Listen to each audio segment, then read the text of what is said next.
believe it or not, you could actually do welding at home with a device like this. This is a portable welder, and this one is provided by SUNGOLDPOWER. This is the MIG 150, and the higher the number, the more amp it is. And why do you need so much amp? It's dependent on the thickness of the wire that you're melting. So what do I mean by that? So let's just give an example here. I have this bicycle pump. Let's just imagine I'm building this together, and it has 3 different pieces that I have to glue them together. So you got this foot stand, and then this little this little collar, and then the shaft, and you got to glue them together. So how that works is you melt metal actually onto these 2 pieces to glue them together.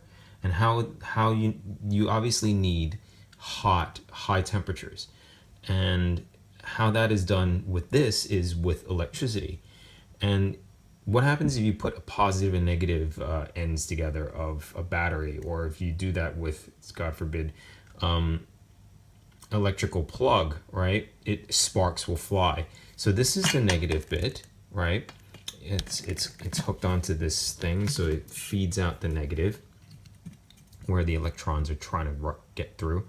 And obviously this has to be conductive of electricity. This is painted, so it probably won't work anymore. So you got to do it on bare conductive metal.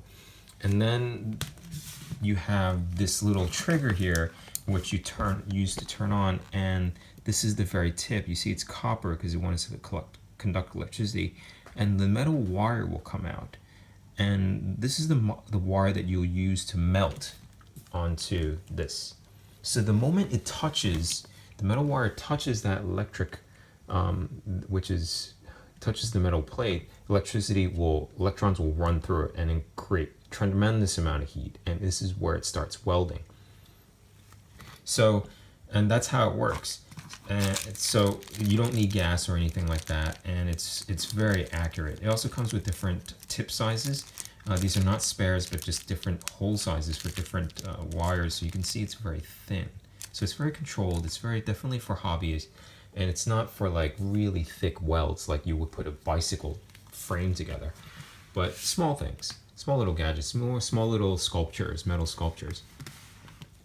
And you see here, look, before I get to the switches, this is how you put it together. So you have, this is where you hold the spool of wire. This is just like a little non-friction bearing almost for the spool. And this is the spool of wire, which is unopened pack. This is really just a spool of wires. Put that through, and you put this cap over it, and then you screw this down with the nut, and then you lock it, and that's it. So then you run the wire through this, and this is locked already, but you run it through here. This is where actually we'll grip onto the wire and spin it in.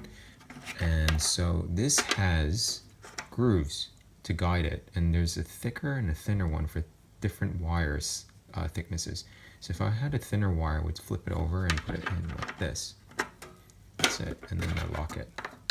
This is plastic, by the way, and this is probably where they save the cost, and that's why it's so cheap, as in the price. And then you close this back, and then you lock it. That's it.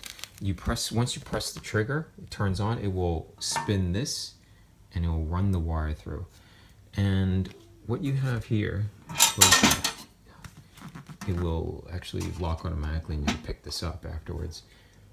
This is the on and off button, and then this is the different settings. There's 4 settings. There's 1, low, which is like low, and then there's a min-max of low, and then there's 2, that's high, and that's the min-max of high.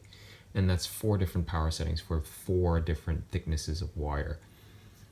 Then you have this fine tuner for wire speed. So if you find that it's giving too much welding, it's too thick, then you want to reduce that. So that controls, there's 2 methods of controlling how much wire you want to melt onto it, how much metal you want to melt onto the metal pieces. These little accessories here, this is just a mask to protect your eyes from UV rays. This is all plastic, so I recommend using another one. And that's the glass frame that goes to this, the glass. And this is the handle that attaches to that. Again, it's plastic snap-on. This is a little hammer. It's to knock off the extra welding, and this is to brush it off. It's just to create nice and smooth. Eventually you'll sand it off, and that's probably what they did here to create this nice smooth welding. They probably sand it off. All right, I'll show you how it's welding next.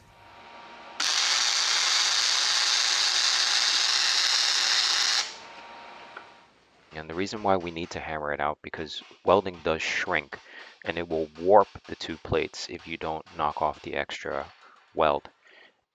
And this is what afterwards you use the brush to remove all the dust.